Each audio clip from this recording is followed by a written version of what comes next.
What's up, Mustang crew? The cats were stolen on this 2002 V6 Ford Mustang. Now, before I replace those, I decided to check my exhaust manifolds for leaks. I simply hooked up this adapter, and this end hooked up to the smoke machine. Now, the passenger side manifold is okay, but it's the driver's side manifold that's leaking. This Mustang has the infamous startup tick, and that tick goes away once the engine reaches operating temperature. That's because the metal expands and fills that crack. We caught this noise in one of our videos when we were changing spark plugs. We caught it. Check it out.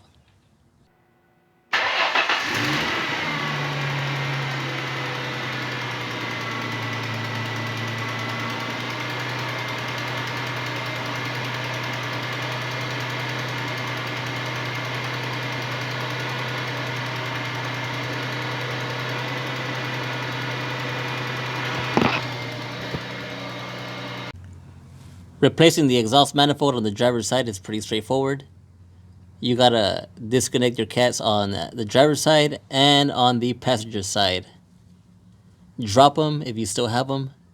Disconnect your O2 sensors, and then you'll be at this point. Last night, I soaked all 6 exhaust manifold nuts in penetrating fluid. Before starting this job, I soaked them again. The car is on ramps, which gives me plenty of access below. The battery terminal, the negative battery terminal, has been removed. Now, a 13 millimeter for the nuts is too big. So we're gonna have to go SAE on this one. 1/2 inch. Deep socket. You can get that first one easily, second one easily, that third one, you can get it easily.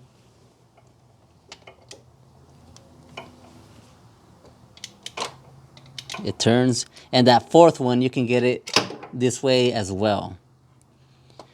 Now, to bring out that fourth nut, you're gonna have this bracket.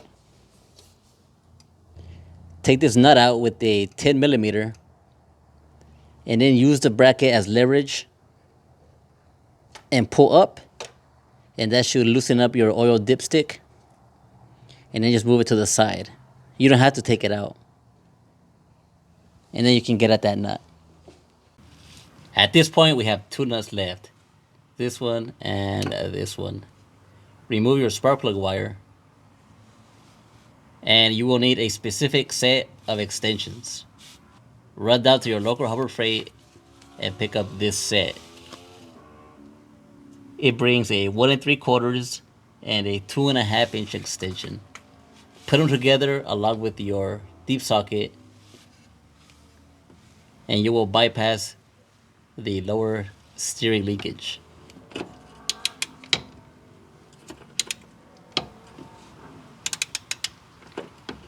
Look at that, plenty of room. Same with the one on the left. At this point, we can crack all nuts loose, so let's do that. And after that, lower down the manifold from below. After loosening the nuts, I finished taking them out with a ratcheting box end.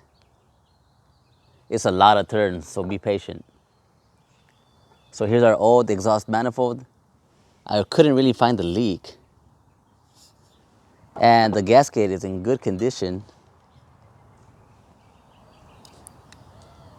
So I'm starting to think it might have been loose, slightly loose in this area. Now, the new exhaust manifold, the gasket looks pretty cheap, but this is high resistant fiber that'll get the job done. The new exhaust manifold has this extra fitting. Just leave it closed. The mating surfaces on the engine are pretty clean. I'm just gonna shoot some brake clean in there, scrub with a razor blade very lightly. When you put in the new manifold, you're gonna slide in your gasket first, and then you're gonna snug down the nuts in this order: 1, 2, 3, 4, 5, 6. Then come back with the torque wrench and torque them down to 24 pound-feet in the same order. 1, 2, 3, 4, 5, 6. The flange nuts, torque them down to 30 foot-pounds. The replacement nuts for the manifold are M8 by 1.25. You can find these at your local parts store. Now when you put them in, they're not going to give you any resistance. Like if you were to put these back in, they would give you a lot of resistance, but these just slide in there because they're new. Make sure they're flanged. The replacement nuts for the flange are M10 by 1.5. After doing that, reconnect any spark plug wires, fit your oil dipstick tube back in place, tighten the bracket, and that's it. You just completed an advanced job on this car. Local shop charges about $800 total for this repair. So I hope you learned something. Have a good day.